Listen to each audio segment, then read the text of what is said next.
Thank you very much, ladies and gentlemen, friends. I hope there are few enemies here, but there are no mainly friends, I think. First of all, I must apologise. Some of you have never seen me in a suit before. Look now, because I'm going to revert to type. Those of you who know me will know it's impossible for me to work. I have promised to leave my shirt on, but it's impossible for me to lecture otherwise. In fact, the word lecture is quite problematic to me because, as many of you will know, I have for about 15 years campaigned against lectures. And my usual span of attention is about 10 minutes. So we're having 5 10 minutes tonight, I think, rather than anything more than that. The other word which is problematic on there is emeritus. Because when I heard that I'd been made an emeritus professor, my brother, who's about 11 years older than me, said, "Oh, Andrew, at last it means you're retired, you're over the hill, they can put you on the scrap heap." I said, "Oh, is that what it means?" Anyway, I did look it up, and it apparently is Latin for one earns one's discharge by service, which is quite nice. But of course, in my case, it is emeritus, not emeritus. So I'm a Professor Emeritus. I'm not the first person to use that joke. One of the people I most despise in this world, Rupert Murdoch, used it when, after publishing Hitler's diaries, which turned out to be a fake, he was given the push, and he suddenly said, "Well, emeritus, exit with merit." So that he was the first person I saw who would use that. Anyway, welcome. The technology works.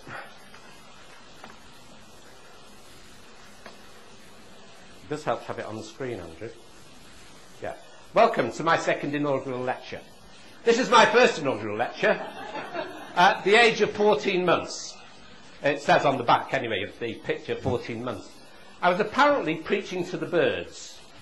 You can see there that I already have my script in my right hand, and my left hand is doing the correct sort of pointing. It actually demonstrates that I was brainwashed by the North Welsh Methodists at a very early age into how to preach and how to give lectures. First of all, I want to thank the university itself for... Oh, we've gone on too far, haven't we? Never mind. I want to thank the university for appointing me their first emeritus professor. I'm really grateful to them for doing that. Secondly, I want to thank all my colleagues, past and present, who have argued with me, discussed with me over the years. And for me, it's not quite like an audience with Dame Edna Everidge, but looking around, it is nice to see people from the years I spent in the probation service who used to argue with me about research there, people from the social services department who I used to argue with there, people from the social sciences department, Alan, who's come back, people from teaching and learning, people from clinical education, and staff development sessions. So it's really nice to see everyone here, because it is my belief, and it's a very strongly held belief, as many of you know, that we continually learn all the time. And I change my views quite often about what I think is the best way to do a particular thing. And I make no excuse for that. I believe that once you become set in your ways and you're not prepared to change, then I would question that you're doing a very good job. I'd also like to thank all the participants on my programme, the co-learners who are here tonight, mainly from clinical education, but some also from the MA in education, who've been working with me over the last 7 or 8 years, looking at particular aspects of teaching and learning. I'd like to thank Margaret and our family for their constant support. And I'd like to thank you all for coming today and for staying after the canopies and drinks. I never found the canopies, did you? I found the drinks, but couldn't quite find the canopies. Anyway, I was quite fascinated. I'm sure the Vice-Chancellor won't mind me saying this. I can't get used to calling John that, but never mind. I was quite fascinated by John's last reminder to the staff about this lecture.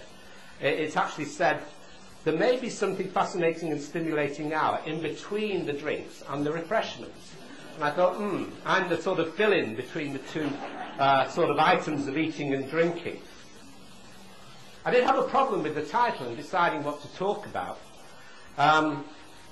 As ever, I looked to the web for inspiration, and I typed in inaugural lecture.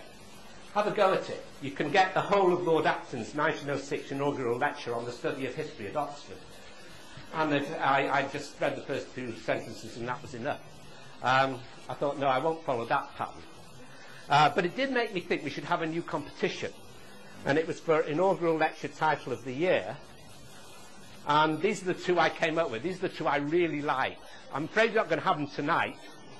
Does the reign of pain fall mainly in the brain? That's a neurosurgeon at Keele. You can still go to that. It's in May sometime. And then the good one from Edinburgh Veterinary School, equine reproduction more than fickle fillies and dud studs. Seems to be quite an enchanting one as well. But I'm afraid that you're not going to have those titles tonight. You're going to have the title Putting the E into E-Learning, or something like that, I think I'd suggested. Second section is called Adding the E to E-Learning. And again, I went to the web to look what E meant in front of e-learning. And on the first 2 pages, that's just 40 entries, these are the words which came up.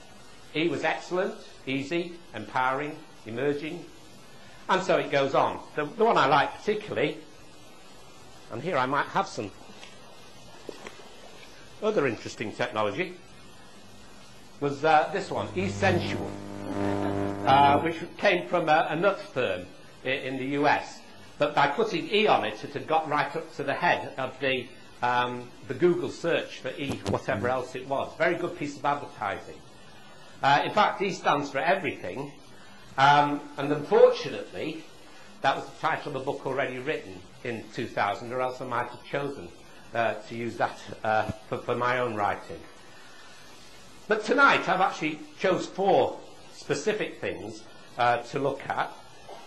I suggested that E perhaps is about excitement, it's about being something extra, it's about being something essential, and perhaps about being something evil. Exciting, well, it's novel, it's a change, it offers us a lot of possibilities.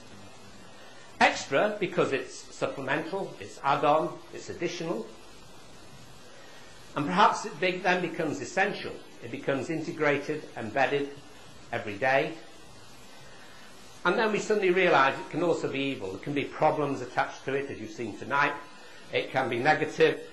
And when I was writing this, it struck me that all technological developments basically fall into these 4 categories.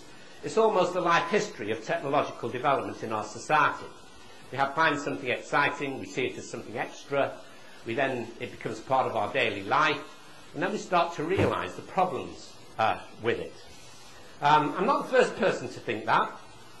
Here's a nice quote for you. This is from Plato in the year about 411 to 404 before the Common Era, in which Plato was actually talking about reading and writing, the new technology which was just hitting ancient Greece at that time.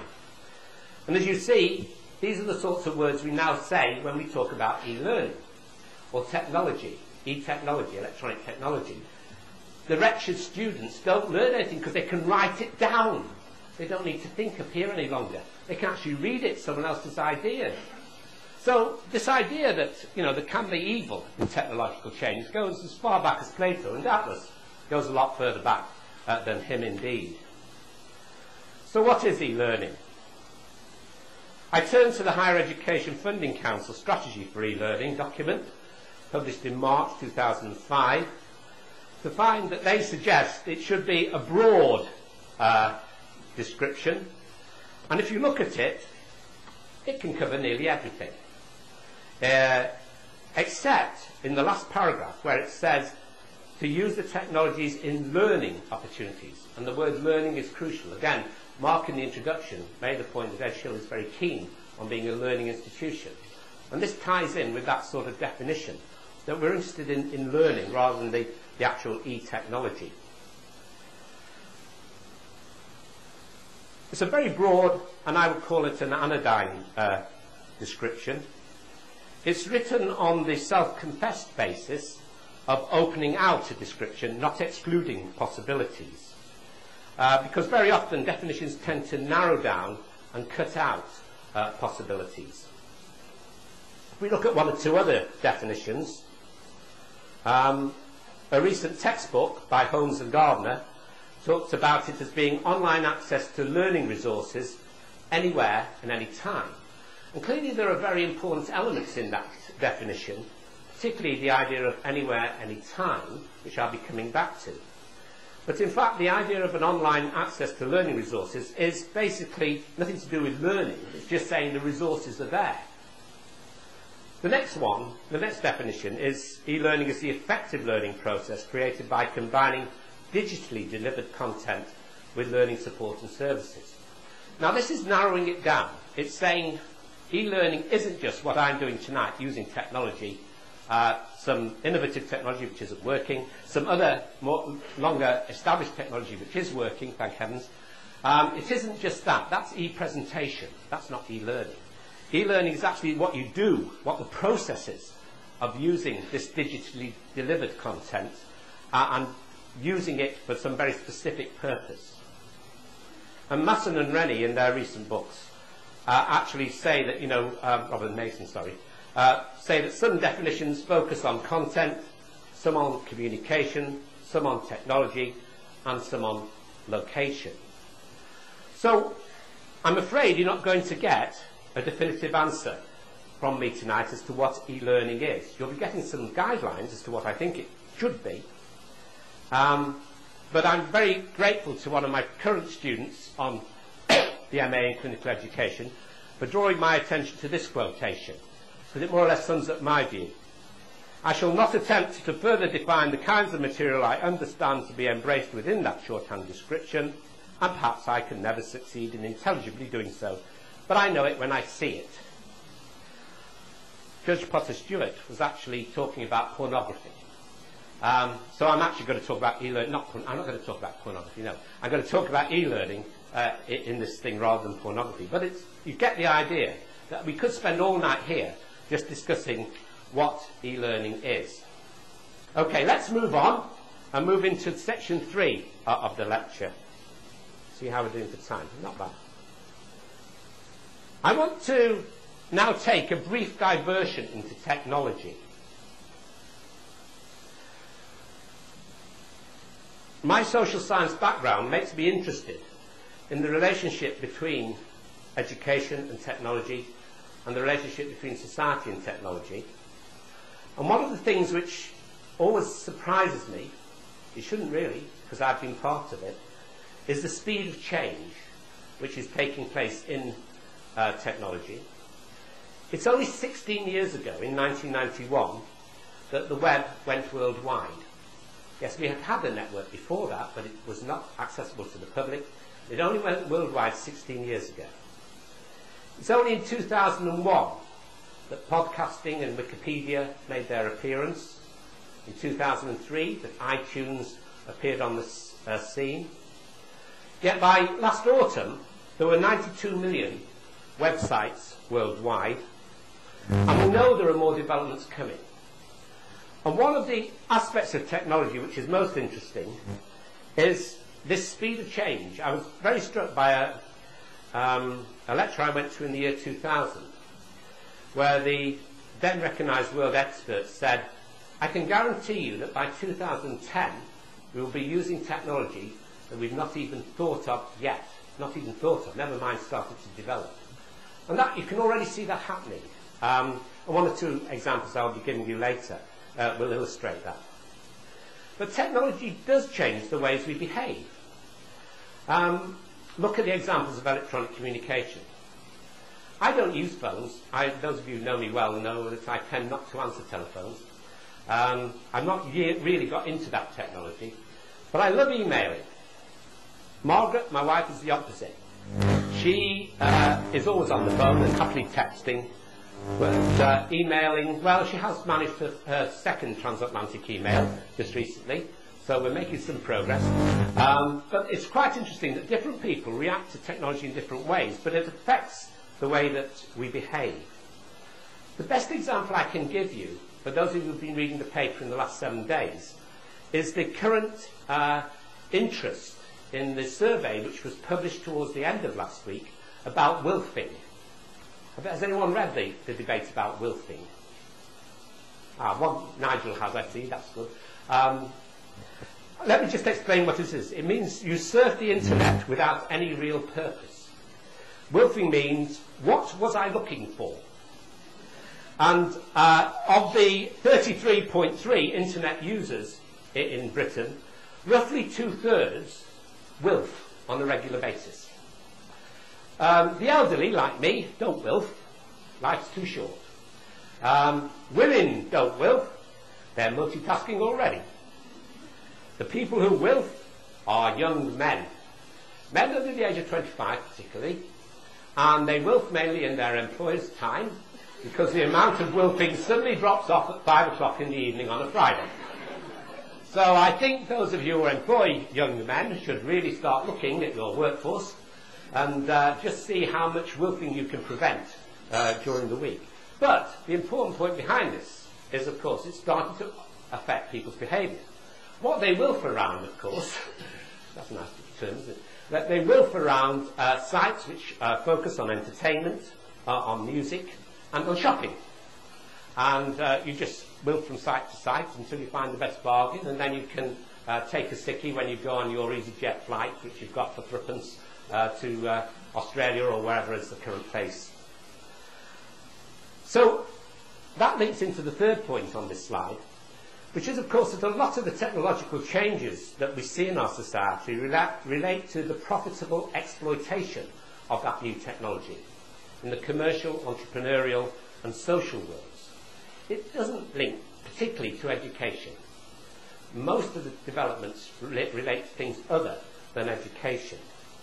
And that means that in education we have to come to terms with all these wonderful words that I've just put up behind me. Wikis and blogs.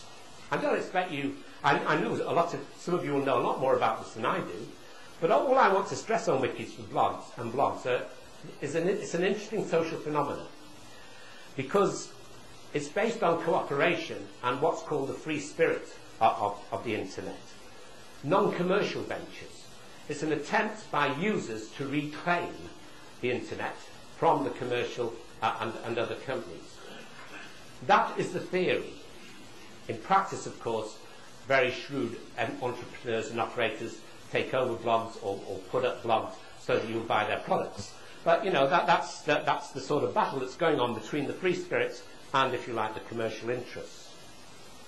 The second thing there is about handheld or palm-held computers. We're already seeing this. If any of you read the Guardian Education Supplement a fortnight ago, you'll be aware that the government are pushing for educational digital assistance to be in the hands of all primary school and junior age school children by 2010. So they'll all be walking around with their little palm-held digital assistants, doing their homework or whatever else they don't do that in junior schools, but doing whatever else they do there. The third set of terms we have to come to terms with are podcasting and Skype. And this, of course, is the linking in of what has been primarily, initially, a textual form of communication with the audio and oral form of communication. So speech and pictures are coming much more into this alongside text. Wearable computing, well, that is basically, I suppose, some of that I've seen already looks like the comeback of miners' helmets, you know, where you wear something here. Or you might have, as the Guardian was suggesting last week, a chip inserted in your arm or something like that. But the idea of wearable computing, I'm sure, will be with us very shortly.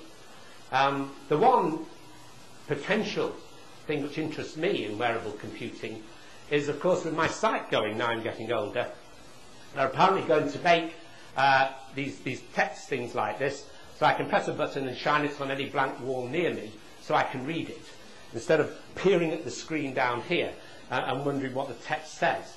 And I'm quite pleased if that technology comes along, because I've got this lovely vision of people flashing their emails all around the sort of lecture theatres while the lecturer is doing his best up here. And finally, e-portfolios and personalised learning space. I put those down because those are both government initiatives. And they symbolise for me the interest that governments have in, quote, jumping on the bandwagon.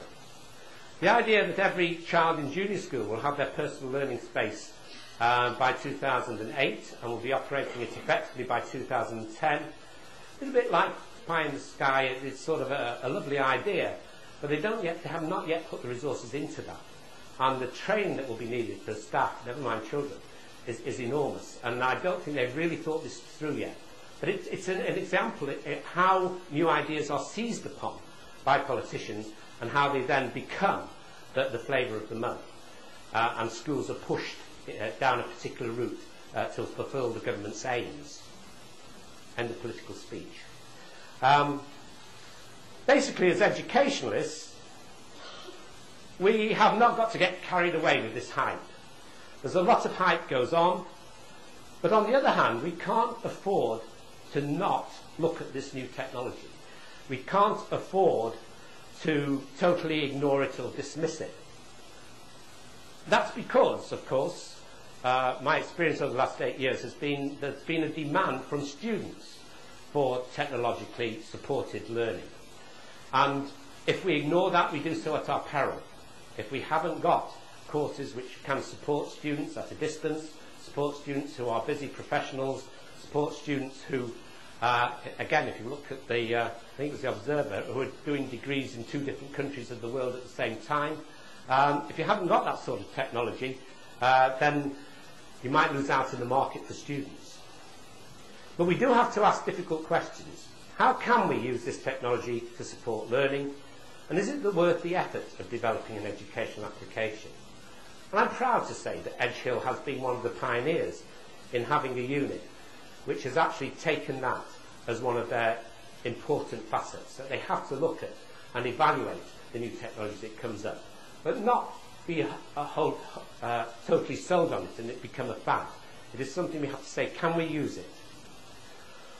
And my own view is that once technology is accepted, the next form of technology comes along, and we forget to explore how comparatively simple technologies can be used more effectively for supporting learning. One of the areas I suppose I'm concerned about is that I think the virtual learning environment, which I'll return to in a few minutes, has been a major form of supporting learning in higher education. And it seems to me we should spend more time looking at how we can develop that rather than shooting off with other new technologies which might replace it.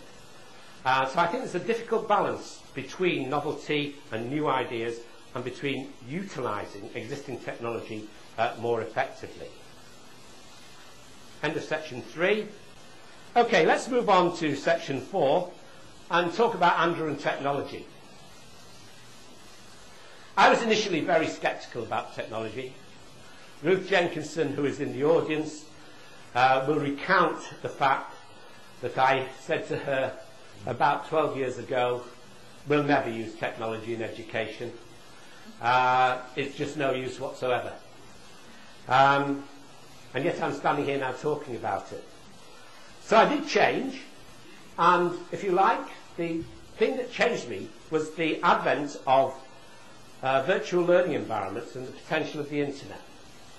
And I'll be talking about this potential of the internet in just a minute. But that coincided with an educational challenge, and the educational challenge came from the area of clinical education, came from David Brigden, who's sitting somewhere here tonight, who said to me, we've got all these medical and dental personnel who are being given increasing responsibility for training and teaching students and trainees within the health services. They haven't really time to come on a full-time course. They haven't time to come on a half-day-a-week course. But they might be able to come on something if we could deliver it by distance form. And that made us think, could we actually deliver a course in that way? And I was very lucky. I said at the beginning how much I owe to colleagues and how much they have sort of stimulated me, and we've discussed things and changed things over the years. And in fact, 1, 2, 3, 4, 5, yeah, 5 of the 6 people who set this course up are here tonight. There's Val, who is still at Chester. There's Linda, who defected from Chester and came to Edge Hill. There's David, who's defected from the deanery and gone to Chester. There's John Davey, and the other person who was quite heavily involved, who wrote part of the first course, was Sue Roberts, who defected to New Zealand. But with myself, we formed a team of 6 to develop this course very quickly within about an 8-month period, which we've been delivering ever since. And it's now in its 8th run through. Thanks. We have gained Kathy since then, and Norma, and the team continues to develop and evolve, which is always an exciting thing. But what initially attracted me to this form of teaching was that rather than having several programs separately on a computer, a virtual learning environment allows you to bring all the different functions together. So you can bring together electronic information, e-journals, e-books, web-based resources. You can use electronic communication, email and discussion boards. It gives you the opportunity for people to work on their own with the material and the activities and in groups and socially construct their knowledge and develop their skills. And above all, it gives you flexibility in time, location and access. And that to me is the crucial, exciting thing about it. It means that my office last year was Singapore, KNL in South Island, New Zealand, which is where I came across my first cyber laundrette, where you do your washing on one side and do your computing on the other. South Africa, I put that in for Woody, my grandson, who a lot of you saw showing his chicken pox off to everybody. But that was in South Africa. And Sestri Levanti in Italy. That's particularly an interesting one because when Margaret and I visited there 35 years ago, that was still a nunnery. It is now the headquarters of Gianti Interactive Laboratories, which is the largest European producer of IT development. And the whole of the inside has been, well, they've got rid of the nuns, if you know what I mean. And there are lots of laboratories and things there to develop new products now.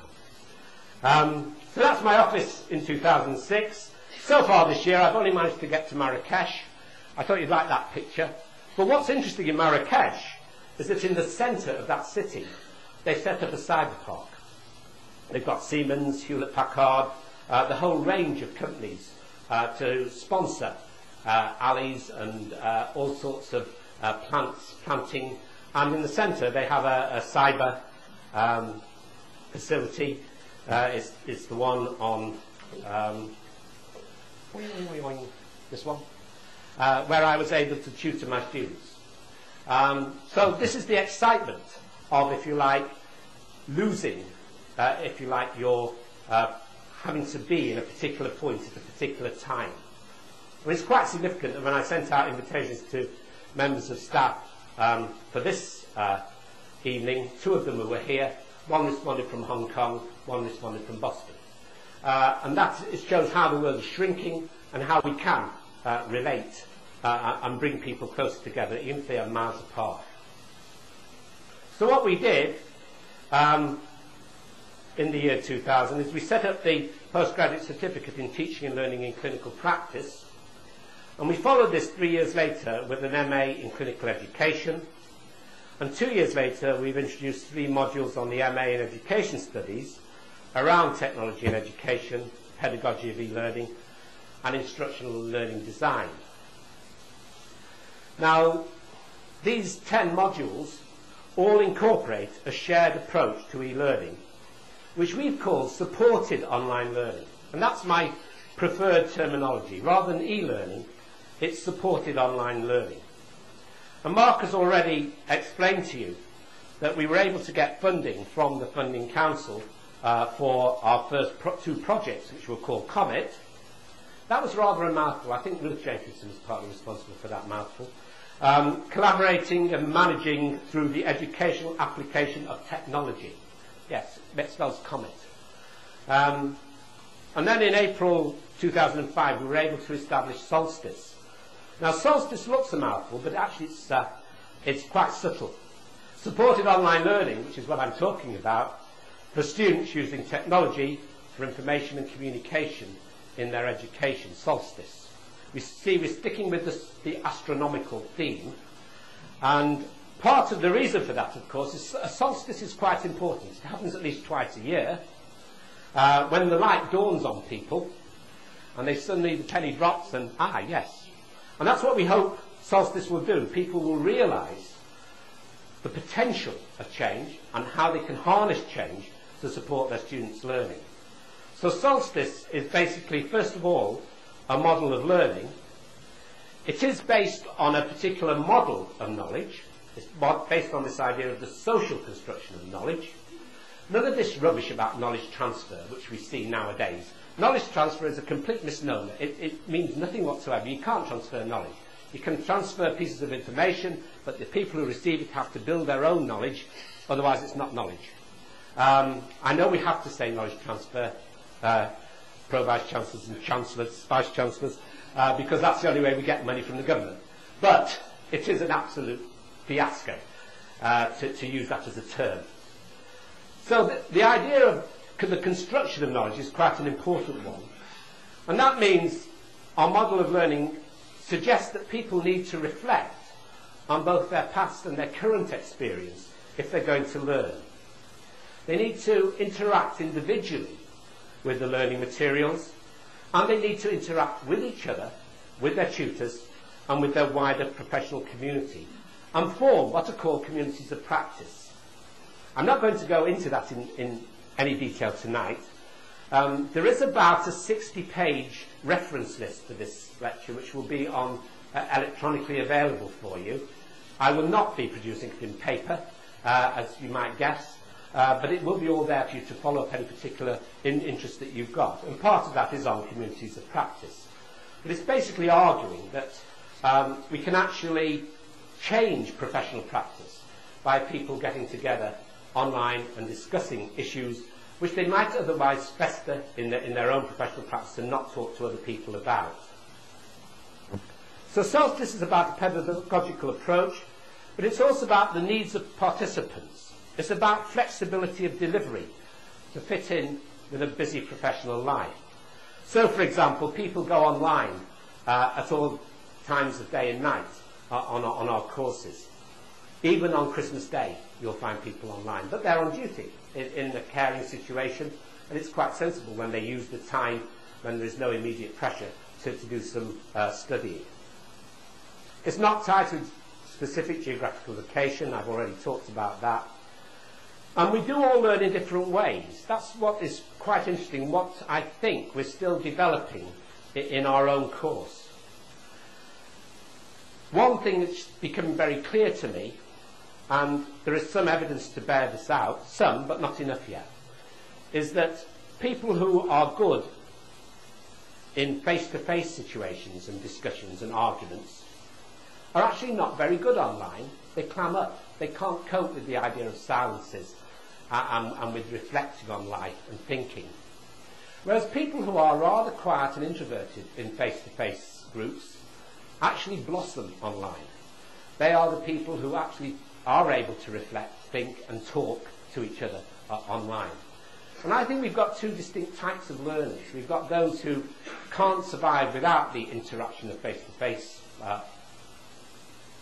interaction, and those who are actually much better working behind a computer screen, or using the telephone, or in the old days writing. There are a whole range of other people who are actually, it fills their need more and gives them flexibility.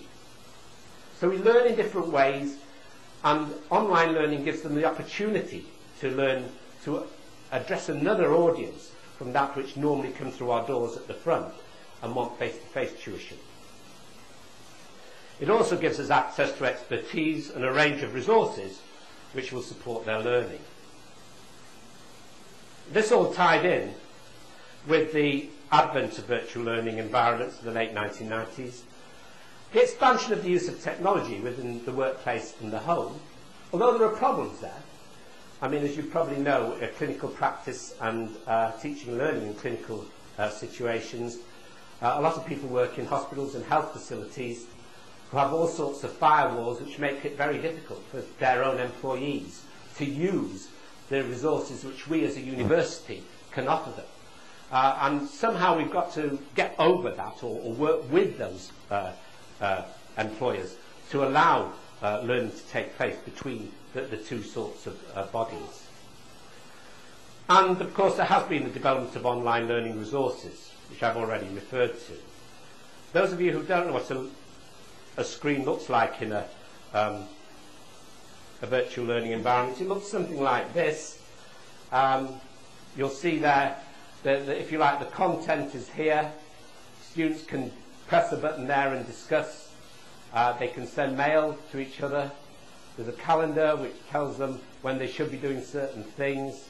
There are direct access to resources. If you press that button, you go into resources in terms of electronic journals, electronic books, and we have a huge number of electronic books and electronic journals.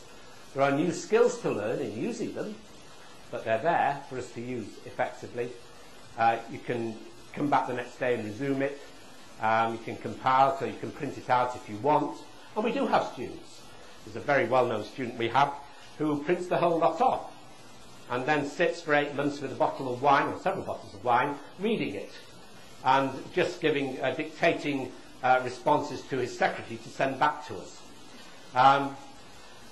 We caught up with this gentleman at an international conference in Lisbon, where he was extolling the wonders of electronic learning on our course. We don't mind because it got us more people to come on the course, but he was the one person who never used it.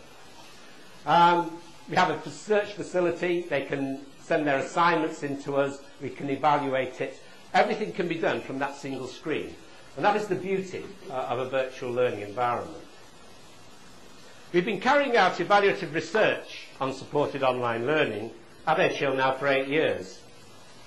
We use a variety of methods, and to save me talking about them tonight, you're invited to come to the Solstice Conference on the 11th of May to hear Kathy Sherritt and myself talk about our methodology in a paper called Peeling the Onion Without Tears, a layered approach to research in e-learning. So I'm only going to be able to give you a short flavour of our research in the next 5 or so minutes. Basically, we have been interested in 3 elements: the design of e-learning, the participants, the people who take part in e-learning, and the role of the tutor.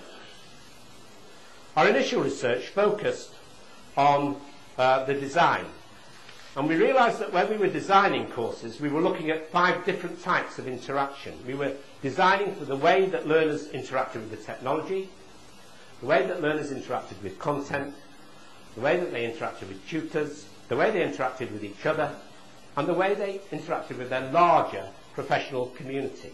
Because don't forget, the methods I'm talking about tonight have been used primarily in professional development for teachers and for people in the health services. How far the model can be applied to 18-year-olds is an interesting one. It's another debate that, which would take another 4 or 5 hours to talk around, and I'm not going to do that tonight. What was interesting is when we surveyed our students in the first sort of research that we did, we found that the students themselves said we were quite successful in designing for interactivity, particularly between themselves and the content and themselves and the technology. We were less successful in designing for interactivity between them and the tutors, between them and each other, and between them and their professional community. But we'd also, in this first research, identified that there were a number of different types of learners. There were those we call the express trains. These are people who, when they had a 10-month course put in front of them, finished it in 3 weeks, and psyched out all the other participants by telling them they'd done it in 3 weeks. They were mainly psychiatrists. No further comment. Then secondly, we had those who started off really enthusiastically and then slowed down. I think they're probably people who we later called strategic learners at the bottom. Thirdly, there were the slow starters, those who weren't sure about the technology, who took a while to get going, but then became very enthusiastic. Then there were the reliable and consistent users. And then there's this wonderful group who initially were called the lurkers. I prefer to call them witness learners because they do learn, although it's not in the way I want them to learn, but they learn. So perhaps I should be satisfied with that. And these 5 groups have sort of influenced the way we design things, as I will indicate on the next slide. But in later research, we've also said, well, there are also strategic learners, and there are people we call peer facilitators, who I'll return to in a minute.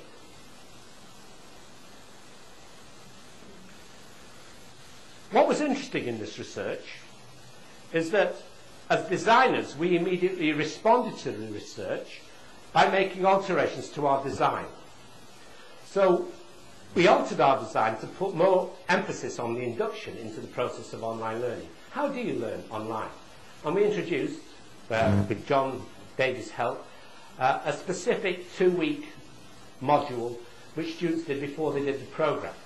Not assessed, but which got them used to using the technology and got them used to the idea of discussing and posting things online.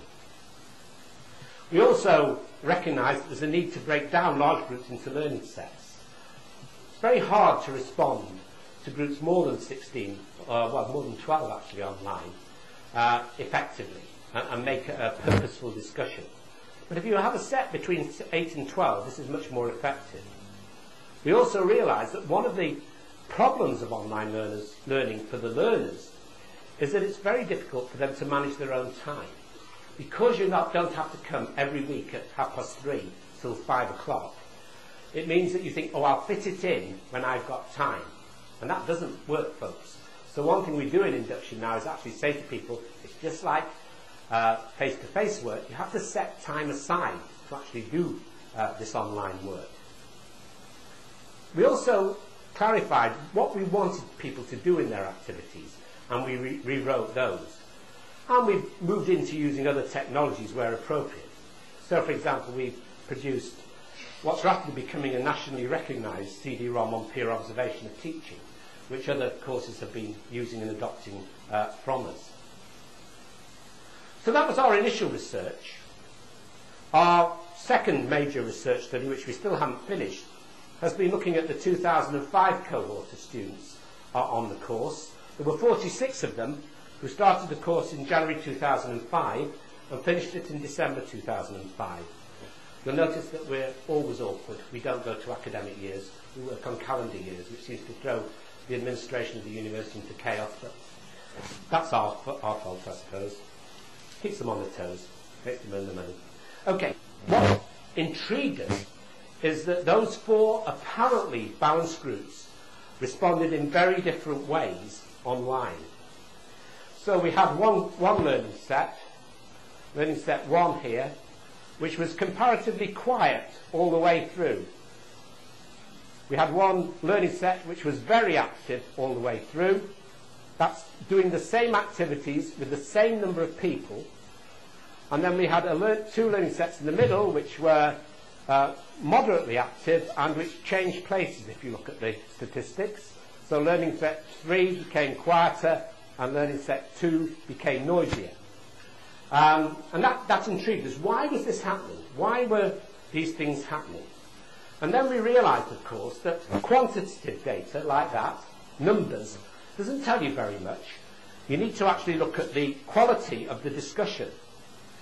And Kathy and I spent quite a while looking at different categories of discussion. And we basically classified all the responses into 4 types. A statement, where someone just expresses a view. A limited response, where they say, yes, I agree. A questioning response, where they say, oh, but have you thought about? Or, what about this? And then a real dialogue, where you build in and take on ideas. And we said, using that form of research, is there a difference between the groups, which, even allowing for the quantitative difference, is there a difference in quality between the groups? Kathy does lovely pictures. I can't do pictures online. but Kathy can do lovely pictures. What this means, let me try and explain it very quickly to you, is here is group 4, the very vocal group, and you'll see they make the fewest number of statements, they make quite a lot of limited responses, and they have a lot of questioning responses and some dialogue. And group 3, who were fairly discursive in that first module, they follow suit. But if you look at group 1, who were the people who hardly talked, they only make statements. They never really get beyond the limited response. Questioning, hardly any. Dialogue, none. And then we said, okay, does this go on throughout the whole of the course? So we did similar charts for module 2 and 3, which I haven't time to really go into tonight. But I'll look at 3 just to illustrate the fact that group 4 continued to be very vocal, supporting each other. This is the miscellaneous communications, which weren't related to the activities. And you see how they developed a social life online, which was far greater than any of the other 3 groups. Another layer we then had to say was, okay, if group 4 is really the most vocal, can we explain that? So we then had to analyse that learning set at the level of the individual. And at the level of the individual, what we found was that there were 6 really active participants and 5 less active participants. The 5 less active were what we call strategic learners. They were people who met the number of postings they needed. They had to make 10, so they made about 14 postings, whereas the most active member, who had to make 10, made 51 postings. And this is quite interesting because it's the same sort of pattern. You'll see there are 6 really active participants, men and women the same. We thought, and one of our hypotheses was that women might be more vocal online because some earlier research had suggested that might be the case. But we didn't find it in this particular module. In the quiet set, you'll notice that no one was really active. The most active member only made 19 postings, and they had to make 10. And they never really got a discussion going. But there was a similar spread of participants to the other one. And why was this? Well, we came down in the end to this new category of learner I think we've discovered and are exploring, which is what we call the peer facilitator. These are individuals who question and respond to each other and create a dialogue. By comparison, the other sets, where they didn't get active, they didn't have a peer facilitator, or they only had one. And when that one got fed up, discussion dropped. Clearly what we're looking for is how we can predict or find out who these peer facilitators are in advance so we can spread them between the groups and have 4 active groups. And that's research we're still carrying on. We're actually looking, because we have the data, at their learning styles and seeing if that links in with peer facilitation. And we're looking at their results to see if the outcomes link in with their methods and styles of discussion. So it's a very complex area of work that we're doing. Our new research, which Kathy is heading up, as hopefully her PhD, poor Kathy, is going to be around the role of the tutor. Because we started looking at design, we've then looked at participants, we're now looking at the role of tutor.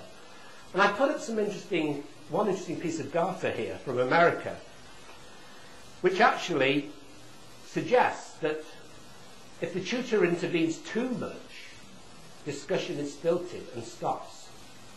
In other words, it's a very difficult line for the tutor to walk. How far they intervene, when they intervene, and how they intervene. And that's going to be the subject of further research that we're doing. Okay, key messages leading up towards the end. I've gone on a bit longer than I should have done, but I'm sure you'll bear with me for 7 key messages to take home with you. First key message, and I hope it's come out throughout the whole of the lecture, is learning is our main concern. Technology is there to support learning, to help others individually and socially construct their knowledge, to enhance their skills and to question their own attitudes. We need to be clear why we are using the technology. There's no single simple answer. if my technology has worked tonight, I was going to assess the level of your knowledge. I was going to diagnose what you knew about flags. I was going to motivate you to try and keep you awake throughout the hour. And I was going to test you at the end to see whether you learnt anything about the flag of the Shetlands, no, the Orkneys. And that would have told me, whether it had worked or not. You can use this, in other words, in daily presentations, if the system works. The second key message is that technology has the potential to widen access. We've demonstrated that at Edge Hill. It gives you flexibility of time and space, what's called convenience learning. It globalizes. In other words, people have followed our course in Malta, in Southern Ireland, in the Irish Republic, sorry. In various other parts of the UK, people come from Essex to do our course here, and they do it online. Some people travel up. Thank you for coming from the southwest. Other people, actually, we never see. We do things electronically with them. Far fewer, I might add, than you might expect. It does appeal to different learning styles. That's becoming very clear from our research, that technology will encourage people who have not thought of learning before to learn, and it might actually demotivate others. So we have to watch that one and be careful. One of my favourite themes, which I've not had a chance to look at tonight, which we did some research on in the early days when Sheila Blankfield and John Davey and I worked on it, was the importance of technology in supporting students with learning difficulties of one kind or another. What's called assistive technology, helping people with various sensory difficulties, with problems around dyslexia, and anyone who, again, I only read The Guardian, you see. If you've read The Guardian recently, you know Steve Redgrave wrote a whole article on how technology had helped him cope with his dyslexia. So there are all sorts of potentials there for working with people using it as assistive technology. But technology also has the potential for narrowing access and for creating a new elite and for promoting uniformity. There's a lot being written about the digital divide. That's not only the digital divide between geographically the wealthy north and the poor south. It's not only of the world, not England. It's not only the issue of social class and income. It's also the issue of elderly. And now I'm elderly, I'm really interested in this. Lots of good references on digital divide and elderly people. Only about 2 in 10 of us uses the internet effectively. Of us, I mean those of us who are over 60. But those who do it pretty good. But globalization, which I had as an advantage, is also a disadvantage. It does lead to a uniformity across learning in different parts of the world, and that can be problematic. You can be guilty of cultural imperialism, of imposing your own way of thinking about the world on another society if you're not careful. And there are all sorts of problems around commercialization and, to use the sociological term, commodification, turning learning into a good which we sell rather than to a process which we engage in. The fourth message, and I'm nearly there, folks, is technology offers the potential for reinforcing and supporting particular types of learning. One of the features of our virtual learning environment programs in clinical education and e-learning at Edge Hill has been that we've primarily used asynchronous communication, which means that no two people are talking together at the same time, that it could be 1 day, 7 days before you respond to someone, and the discussion can take quite a long period of time. And asynchronicity obviously affects the type of discussion which takes place. People are very often reluctant to commit things to paper and print because it will be archived. It is there for us to look at 7 or 8 years later. So we have got the archive of all the discussions on our course for the last 8 years. And if someone has got about 40 years spare, it's a wonderful research topic to have a look at that and see how that has altered. There are 2 particular types of learning which I think our supported online learning really encourages. One is reflection and thinking about things, and the other is exploratory learning. Not wilfing, but exploratory learning, going out with a purpose and finding other electronic resources. And the opportunities for the collaborative learning can be enhanced. That was a difficult one to write, because if you think of it, a lot of people think that you automatically collaborate when you go on the web. You don't. A lot of people are very individualistic and they don't collaborate. You have to work on the design to help people collaborate, to help students collaborate. And a lot of thought and rewriting goes into the activities which we design to try and support students collaborating. We don't always get it right, and I think we're still in our early days of knowing exactly how to do that. The fifth key message is